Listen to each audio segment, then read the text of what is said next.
Hello दोस्तों, I am Mohit and welcome to tech adventure. दोस्तों आज हम बात करेंगे इमेज के बैकग्राउंड को एडिट करने के बारे में कि मोबाइल से किस तरह से हम इमेज के बैकग्राउंड को रिमूव कर सकते हैं या एडिट कर सकते हैं। इसके लिए दोस्तों आपको करना क्या होगा कि प्ले स्टोर में जाना और प्ले स्टोर में जाने के बाद बैकग्राउंड इरेजर के नाम की ऐप को सर्च करना है। जैसे आप इसको सर्च करेंगे पहली ऐप ही दिखाई देगी जो बैकग्राउंड इरेजर जो मैंने इंस्टॉल कर रखी है। आपको मैं ओपन करके दिखा देता हूँ। ये ऐप को आपको डाउनलोड कर लेना है। डाउनलोड कर लेने के बाद दोस्तों आपको सिंपली इसको ओपन कर लेना है। ओपन करने के बाद आपको दोस्तों यहाँ पे काफ़ी सारे ऑप्शंस दिख रही होगी। यहाँ पर आप एक ऑप्शन देख पा रहे हैं लोड ए फोटो के नाम की। लोड ए फोटो के नाम पे आपको क्लिक करना है। क्लिक करने के बाद दोस्तों ये आपको गैलरी में ले जाएगा जहाँ पे आपकी सारी फोटोज़ पड़ी होंगी। दोस्तों इसमें से आपको जो भी फोटो सेलेक्ट करनी है, जिसको भी आप बैकग्राउंड रिमूव करना चाहते हो उस फोटो को आपको सिलेक्ट कर लेना है। जैसे मैंने आपको ये फ़ोटो को सिलेक्ट करके दिखा दिया है। इस फोटो को सिलेक्ट करने के बाद दोस्तों आपको करना क्या है कि इस फोटो को पूरा यहाँ से इस तरह से क्रॉप जैसे हम करते हैं पूरा सिलेक्ट कर लेना है। सिलेक्ट उतनी फ़ोटो को करना है जितना हम उसको करना चाहते हैं, उसकी बैकग्राउंड को रिमूव करना चाहते हैं। ये बहुत ही इजी हो जाएगा अगर हम इसको बहुत छोटे से छोटा सेलेक्ट करेंगे। तो इसको सेलेक्ट करने के बाद ऊपर आपको डन की ऑप्शन दिख रही है, इस पर आपको क्लिक करना है। तो दोस्तों इसके बाद आपकी फ़ोटो यहाँ पर आपकी इस तरह से ओपन हो जाएगी। तो इसके बाद दोस्तों आपको करना क्या है कि नीचे आप देख पा रहे हैं एक मैनुअल साइज़ यहाँ पे लिखा हुआ है, इसमें एक ऑप्शन दी हुई है। ये दोस्तों आप इसको कम ज़्यादा कर सकते हैं। कम ज़्यादा करने से दोस्तों आप यहाँ पे देख पा रहे हैं कि सर्कल जो है वो छोटा या बड़ा हो रहा है। तो दोस्तों आप सबसे पहले क्या करना है कि सर्कल को छोटे से छोटा कर लेना है। ठीक से मतलब ज़्यादा छोटा भी नहीं, 11-12 तक कर लेना है इसको साइज़। और फोटो को क्या करना है, फोटो पे दोनों अंगूठों से टैप करना है और इसको जूम इन जूम आउट कर सकते हैं। आप इस तरह से देख सकते हैं जूम। तो आपको दोस्तों क्या करना है कि आपको फ़ोटो को जूम आउट करके यहाँ पे ले जाना है। और दोस्तों इसके बाद आप जो यहाँ पे देख रहे हैं कि रेड डॉट एक दिया हुआ है, आपको इस पर अपना थंब रखना है, अपना अंगूठा रखना है और इस तरह से आप घुमाएंगे तो इस तरह से रिमूव होता रहेगा। दोस्तों इसके बाद आपको क्या करना है कि सिंपली यहाँ से धीरे धीरे क्या करना है कि फ़ोटो के जो क्रीज होती है, जो यहाँ से आपको इस तरह से इसको रिमूव करना शुरू करना है। दोस्तों सबसे पहले मैं आपको रिकमेंडेड करूँगा कि आप जो फ़ोटो की आउटलाइनिंग है उसको सही से कर ले, इस तरह से जैसे आप देख पा रहे हैं कि मैं कर रहा हूँ। दोस्तों अगर आपने फ़ोटोशॉप चलाया हो, जब किसी बंदे को फ़ोटोशॉप से एडिट करते देखा हो, तो आप देखेंगे कि सबसे पहले वो यही करते हैं कि इमेज के जो आउटलाइनिंग होती है उसको सेलेक्ट कर लेते हैं। दोस्तों बेसिकली ये वही काम हम कर रहे हैं यहाँ पे। तो दोस्तों मैं वीडियो को थोड़ा फास्ट फॉरवर्ड करके आपको दिखा देता हूँ कि किस तरह से हम इस पूरी फ़ोटो को कवर कर लेंगे।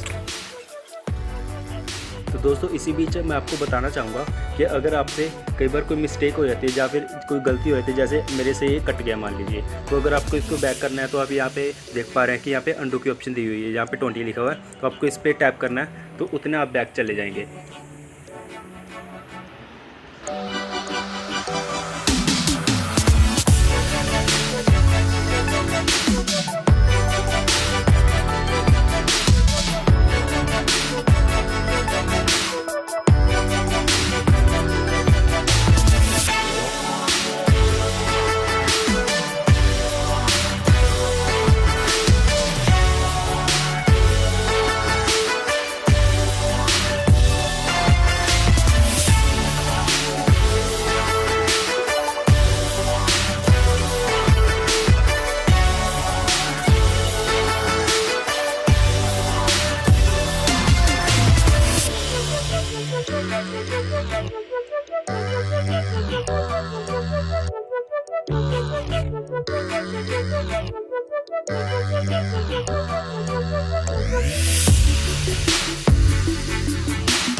दोस्तों अब आप देख पा रहे हैं कि जिस तरह से मैंने अपनी पूरी फ़ोटो की आउटलाइनिंग को कवर कर लिया है।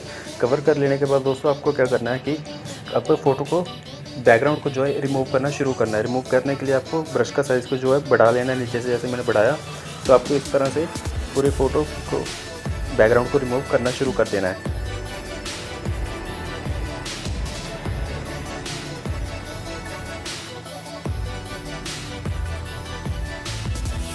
दोस्तों आपको 5 से 6 मिनट लगेंगे पूरी फ़ोटो को एडिट करने में, क्योंकि पहले हम फ़ोटो की आउटलाइनिंग को पूरा अच्छे से कर लेते हैं, इसलिए बाद में दिक्कत नहीं रहती कि फ़ोटो ख़राब हो जाएगी, कुछ भी हो जाएगा फ़ोटो के साथ।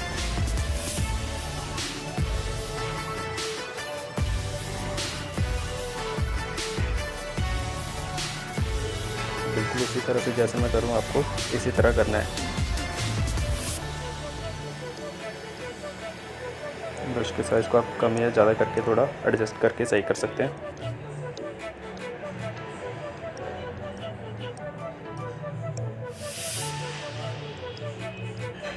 एक बार जो आउटलाइनिंग होती है वही दोबारा करने वाली होती है सही, उसके बाद तो रहता है। दोस्तों मैं आपको एक और चीज़ बता दूं कि जिस तरह से आप देख पा रहे हैं कि मुझे ये मेरा फ़ोटो में एडिट करते समय ये कट लग गया है, तो इसको रिमूव करने के लिए हम क्या करेंगे कि यहाँ पे आपको रिपेयर की ऑप्शन दिख रही है, रिपेयर पे की ऑप्शन पे क्लिक करके हम यहाँ के ब्लू कलर की जो हो गया आइकन यहाँ पे ऐसे करके करेंगे इसको, तो ये सही हो जाएगा। इसके बाद हम दोबारा मैनुअल में आएँगे और इसको एडिट करना शुरू कर देंगे।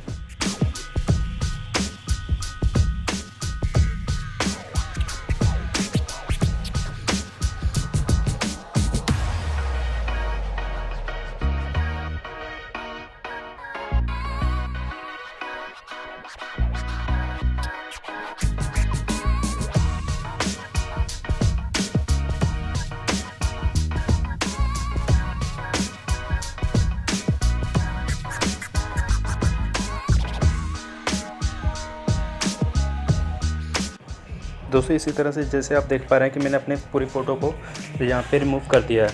दोस्तों इसको चेक करने के लिए कि पूरी फ़ोटो में एडिट हो गया है या नहीं, रिमूव हो गया है नहीं, तो इसके लिए आपको डन पे क्लिक करना है। डन पे क्लिक करने के बाद आपको जो ये दिख रहा है कि जैसे वाइटनिंग जो यहाँ पे इस तरफ रह गई है, इसको रिमूव करने के लिए हम क्या करेंगे, बैक के ऑप्शन पर क्लिक करेंगे, यहाँ पर वापस जाएँगे।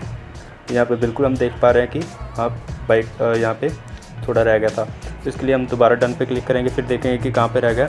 इसी तरह से हमारी बैकग्राउंड पूरी जो है रिमूव हो चुकी है। तो हमें इसके बाद सेव पे क्लिक करेंगे तो जो फ़ोटो जो है हमारी गैलरी में जाके सेव हो जाएगी। तो दोस्तों इसको आप कहीं भी यूज़ कर सकते हैं। इसके बाद आपको फिनिश पे क्लिक करना है, तो आपकी फ़ोटो जो एडिट हो चुकी है। दोस्तों अगर आपको ये वीडियो अच्छी लगी और आपको लगा हो कि हाँ आपके लिए ये काफ़ी बेहतर रही है और रिमूव आप कर पा रहे हैं, तो आप मुझे कमेंट करके ज़रूर बताएं और इस वीडियो को लाइक ज़रूर करें। थैंक यू सो मच, मिलते हैं नेक्स्ट वीडियो में।